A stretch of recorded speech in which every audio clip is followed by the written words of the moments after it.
APA documentation is really important, and it's used for multiple disciplines outside of the humanities, including education, nursing, engineering, psychology, and many, many more.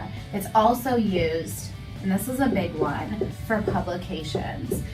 Most journals that students are going to want to submit to will require those documents to be in APA. Okay, so APA is really concerned with two things.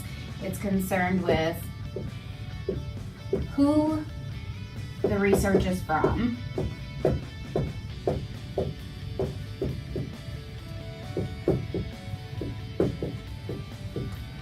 and it's also concerned with the year of publication.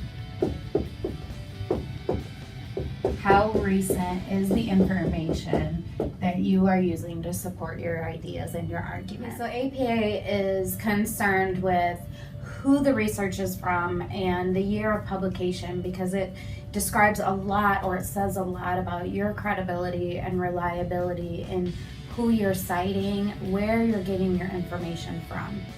So MLA is the type of documentation that most of us learned in high school.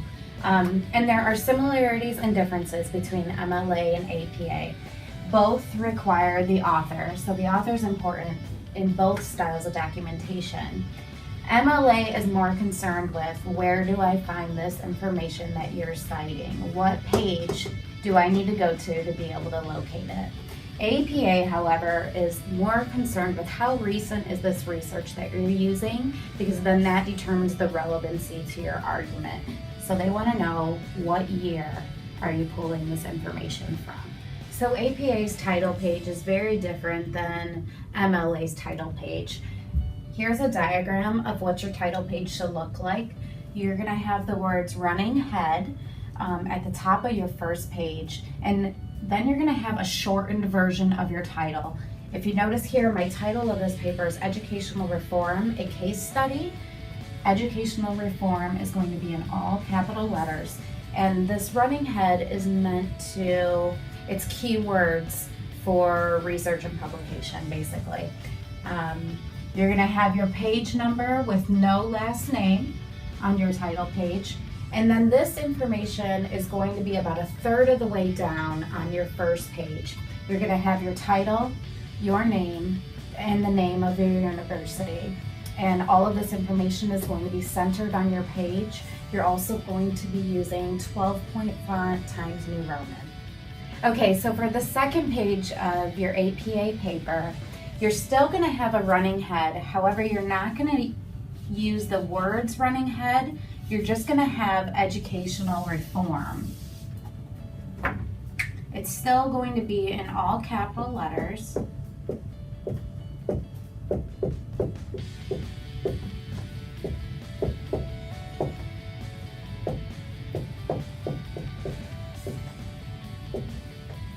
You will have set your page number to be different because it's the second page. And on the second page, the very first line after your running head is going to be the full title of your paper. So in this case, it's Educational Reform, a Case Study. And then you're going to begin your writing, right? So you're going to come here, indent your work, and this begins your paper. So there's different ways to do your in-text citations with APA. With the author mentioned in your sentence, as in this example, Knight states success is crucial, you're going to put your citation as follows.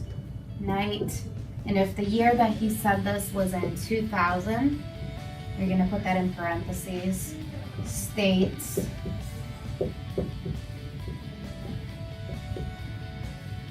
success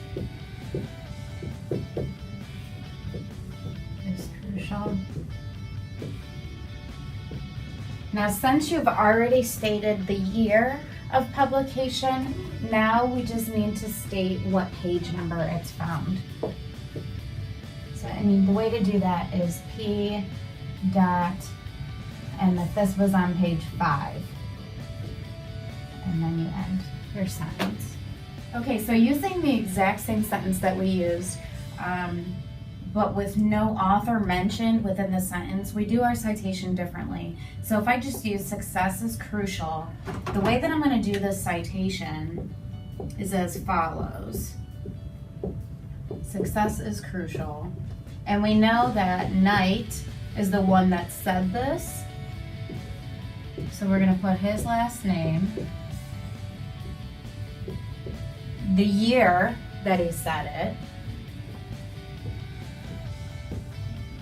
and then the page number where we can find that statement.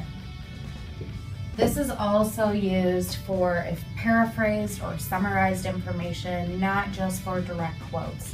This is any time that the information is from another source and requires a citation.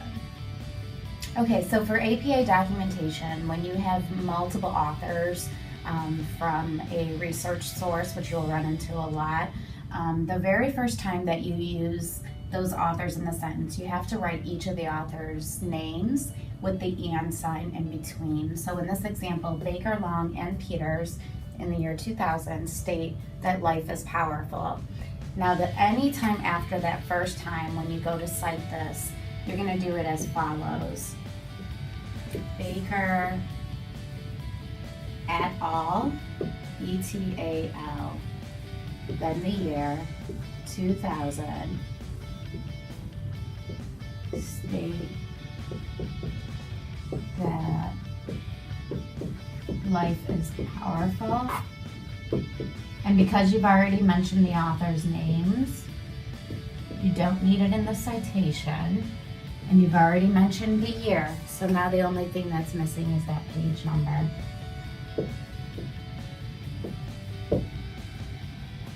Now, when the authors are not mentioned in your sentence, so if we had, using the same example, life is powerful, and we know that it came from this source that's listed above, your citation is going to be Baker et al., comma, the year 2000, comma, the page number. And this is how your citation is going to look from your second time that you cite all of these authors. So for APA's reference page, we are going to have the same format of the running head up at the top, your educational reform, just as before. It's going to be on its own separate page, and it's going to be listed references. If you only have one source that you used, it's actually going to just say reference. But anything more than one source, which I would obviously have extra sources on this page to be able to label this references. Here is an example of a common type of citation that you're probably going to be seeing and using in APA of a journal article. These are all articles that you find on the OhioLink research databases, which is a scholarly source of information for you. You're going to have the author's last name, comma, the first initial with a period and then a comma. If it's more than one author, you're going to use the and sign in between. After the author's name, you're going to have a period, and then your year is going to be in parentheses. And then you're going to have the title of the article. Now, if you notice the title, only the very first word is capitalized. Everything else is lowercase. After that, you're going to have the name of the journal, and this is actually going to be in italics.